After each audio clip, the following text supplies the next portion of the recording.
Today I want to talk about a subject that has a tendency of causing the hairs on the back of many people's necks to stand up. Green screen. The idea of pulling a key off a green screen is simple enough. Heck, they've been doing it in movies and weathercasts for decades. Plus, every edit program seems to have some sort of keyer built into it. So why do so many have a slight reluctance to attempt to pull a green screen key? I'll tell you why. It's because quite often the shoot part of the green screen process is not always up to the task of shooting a proper green screen, which makes the post part of the process have to work twice as hard. And even when the shoot does do a really good job, there are still lots of intricacies in pulling a good green screen that many post editors don't realize they need to do to get a good looking key. Now, one of the first things I will say to a producer or director who mentions green screen is, what is your end goal of this key? Now, that sounds like a silly question, but what I'm asking is, do you want this to fool everyone into thinking that it wasn't shot on a green screen? Or is this just going to be the style of the show? If the background is a space nebula, chances are we aren't going to fool anyone into thinking this is a real shot. If the background is an office setting, then maybe we do want to try to fool everyone. And if we want to try to fool everyone, then we need to know that that takes a bit more work and a bit more attention to detail. Look at this shot here. This is from a major multi-million-dollar motion picture. Did they fool you? Probably not. Did it ruin the movie for you? Some may say yes, but most will say no. Now, how about my office setting? This is my real edit suite behind me, but I'm not sitting in front of it right now. Did I fool you? I hope I fooled you. I hope I fooled most of you. So you see, it can be done, but it isn't necessarily easy. To pull a really good green screen usually means a lot more than just sampling a portion of the green background and saying go to the computer. Of course, hair is always a killer, but I think my hair looks pretty good. Well, that goes without saying. Hands waving around is also a tough one because of the motion blur. But again, mine look pretty good. So let's take a look at what it took to pull this key inside of Fusion Studio. Okay, let's see what kind of damage we can do with this green screen right now. We are in DaVinci Resolve 17. We've laid out a timeline with the clips we need for this piece. Now, my intro to this YouTube video has 3 items attached to it. I have a middle section and I have an extra for this YouTube video. Now, you've already seen the final product for this YouTube video, so this is the raw form that you're looking at. Now, we have a couple of ways of doing this. I typically would go straight into the standalone Fusion 17, but we are going to try to do this inside of Resolve's Fusion tab. So first we have to figure out how to get this footage into the Fusion tab. Now, because I have 3 different pieces making up this open section, we have the open piece is the part that's inside the TV set. We then have the main chunk, and then I've done a little edit at the end about me waving my hands. Middle and extra section are individual pieces by themselves. So we can either select all 3 of these items and put them into a compound clip and then send that compound clip to Fusion. We could set all 5 sections into a compound clip and send that compound clip to Fusion, so that essentially we would have our entire show in one Fusion setup. Or what we're going to do is we're just going to break these up into the pieces that they already are, and we're going to send them to Fusion individually. Because we have shot this on a green screen all at the same time, all with the same lighting, in theory, once we get our very first chunk keyed properly, we can then copy and paste those settings onto the other pieces. The only thing that would change between shot to shot to shot is any tracking we might do, which we will do, and we'll see how that is affected later on in this show. So let's start out. We'll just make this into a Fusion clip and we'll jump into Fusion.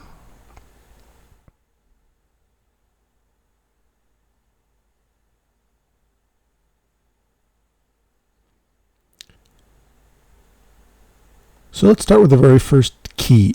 Now, if this was standalone Fusion, I would actually go to the Primat keyer. We don't have that in the Resolve Studio version. So we're going to use the Ultra keyer, and we'll get that connected up. And before we do too much with the Ultra keyer, something I like to do, I've done this way for years. We can see from all the edges on my green screen here, we're going to have to do some sort of garbage mat at some point. So I like to just get this over with at the beginning. I've brought in a background, I've made it green, and I'm going to key or composite my foreground green screen shot over top of this green background. And I'm going to then take a polygon tool and just do a shape to exclude the part of my room that is not part of the green screen. I've done it like this for quite a while. I just find it easier on the brain to just end up with a full green area. Obviously the green background I've created is very easy to key at that point. And now the keyer doesn't have to struggle with anything more than the parts that are closer to my body.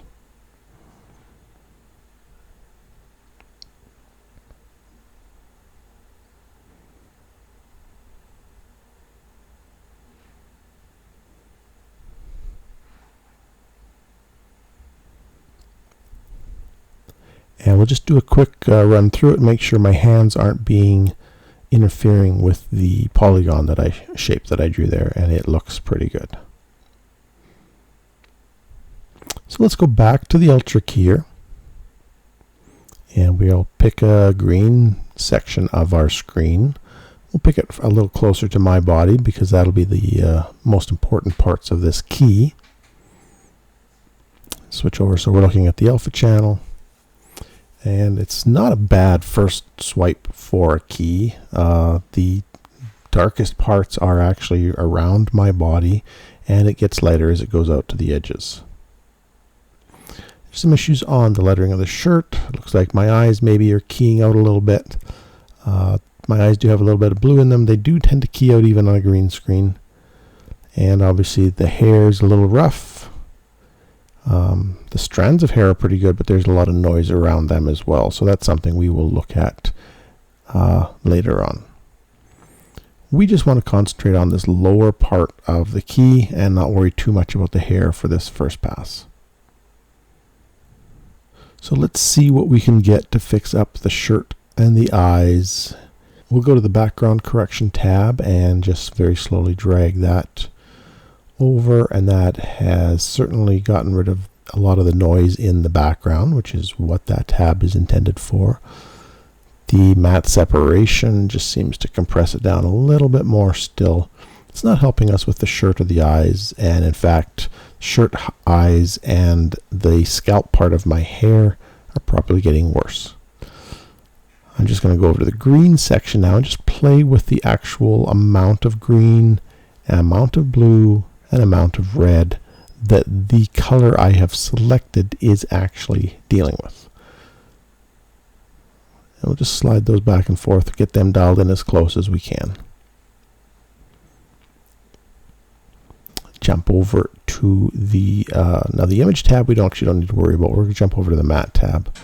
There is a suppress or color spill fix on the image tab. We're not going to worry about that within the keyer. We're going to worry about that in a separate node once we get a little farther down the road.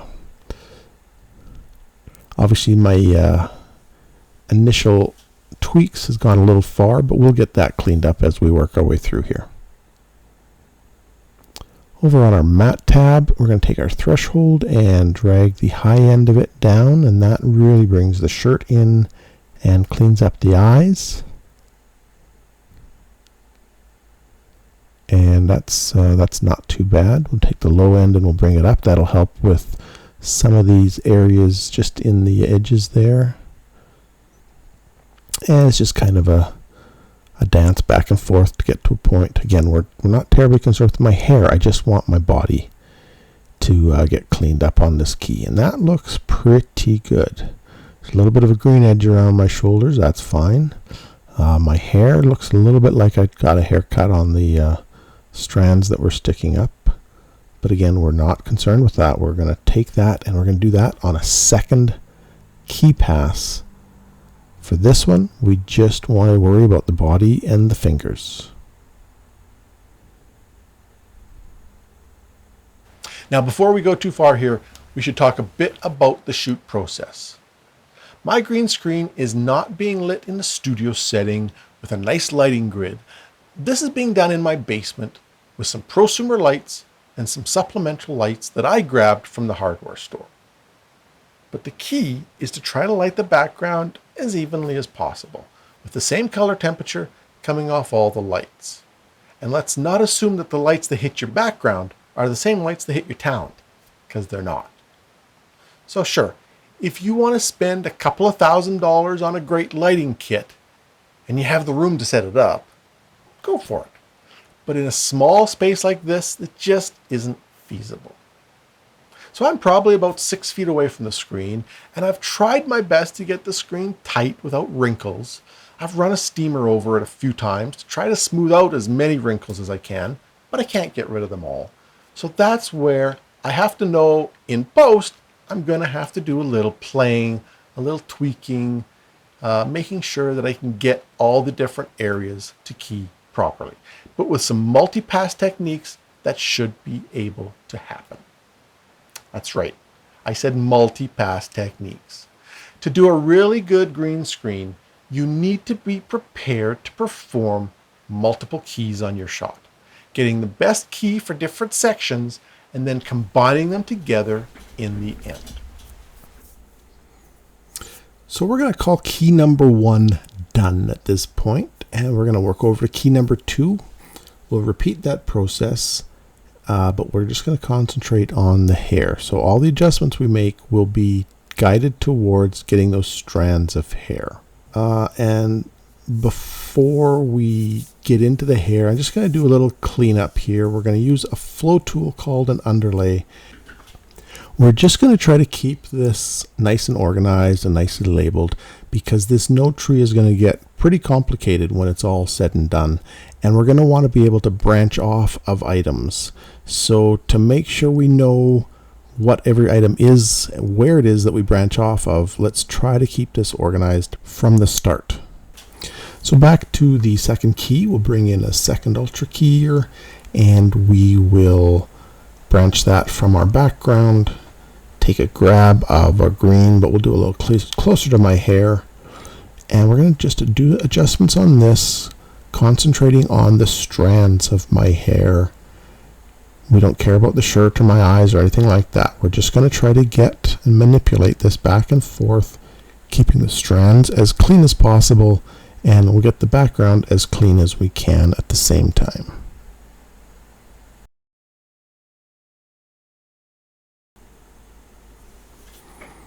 Okay, so we're going to call that pretty good. We'll call it good enough for now. We don't care about any of this other noise. We just care about the hair. And we're going to isolate that hair by drawing a mask around just kind of the this part of the hair. And we're going to track the motion of my head, apply that track information to the mask, and hopefully that will get a good chunk of animating that mask over my head as my head moves around. So let's bring in a tracker, patch into it, and I'm going to rename this tracker iTrack.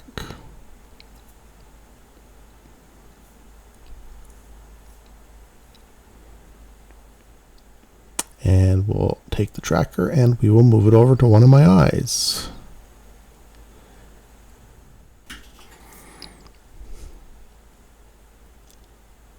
And we'll let that track forwards. We'll do a forwards and a backwards on this just to make sure we get it nice clean track. And we can just move the tracker out of the way right now. Let's draw a mask.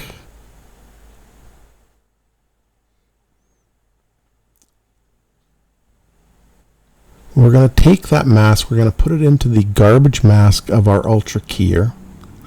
We're going to take the center point of that mask and we are going to connect it to the position of the eye track. And then we'll just do a quick adjustment. We're just going to select the position of the mask and put it back into location over my head. And hopefully my eye that we tracked and the top of my head move relatively close enough to each other that we don't have to do too much of adjustments on the mask animation. So let's just run through this and see how close we are.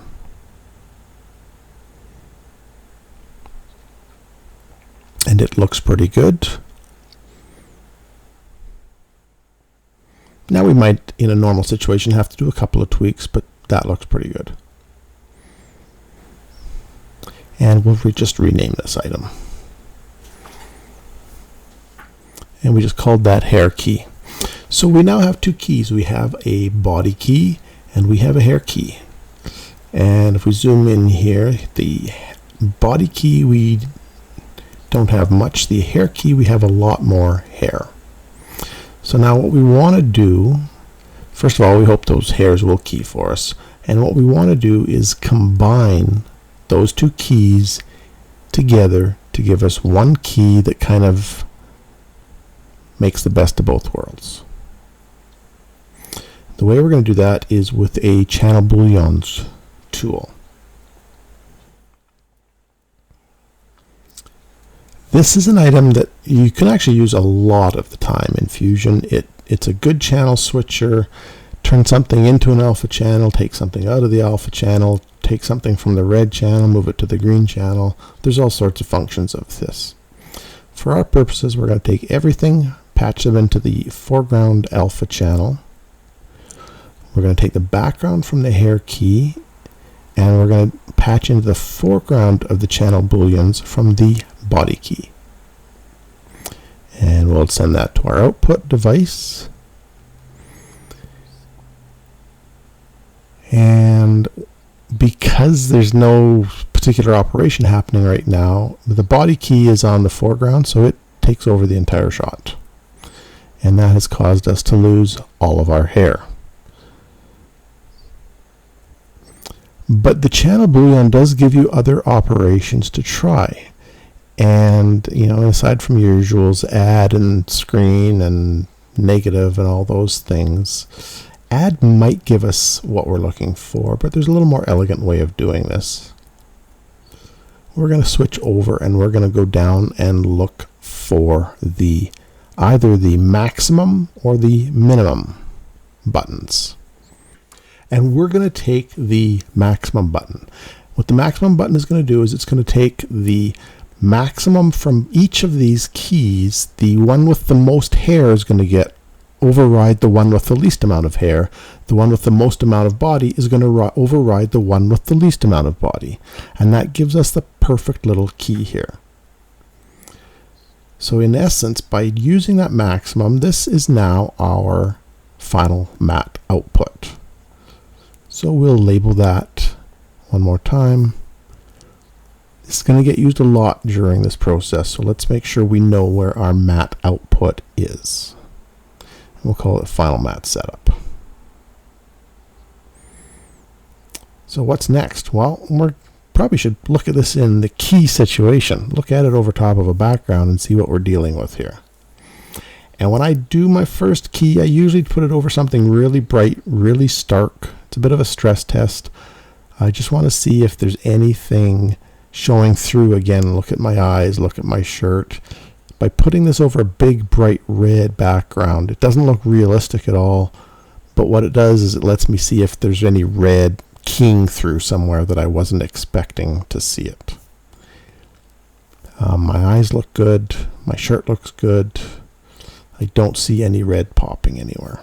So I think we're pretty good. Now, I should mention what we've done here. The Ultra Keyer, a lot of times when you use these keyers, you would use them for both your foreground and your background, or your foreground and your alpha source. And you would add a background into that mix that way. In our world, what we're doing is we are just using the keyers to create our alpha channel. We're going to use a branch from way back here as our foreground person. That way we can do a little bit of color correcting with it after the fact. And in fact, let's do that right now. Let's bring in a color corrector. We'll go to the Suppress tab and we'll get rid of the green through this process rather than through the keyer process. So that removes a good chunk of green from my shoulders, from my hair. There might still be a little bit in the yellow channel. There might be a little bit in the blue channel. So we can bring those down a little bit if we want as well. But in practical sense, this does get rid of the green in the shot, all the green fringe. Now in doing that, it's taken a little bit of color away from my face. So we're going to bring another color corrector in and we'll just warm that up a little bit, maybe add a little bit of saturation in. Now because the green's being taken out previously, this doesn't add the green back in. This adds whatever is left and just kind of boosts it. So we'll just bring the midtones up a little bit and a little saturation. And we can get rid of that red background and maybe bring in our final background while we're at it. Give us a little better idea of what we're dealing with. And that's not too bad. Okay, I'm going to stop here and let you take a breath. We've pulled the main key for these shots and they look pretty good, but we aren't quite there yet. In part 2 of this series, we're going to take a look at all the little extra tweaks you can do to really put some realism into your green screen compositions. Thanks for watching.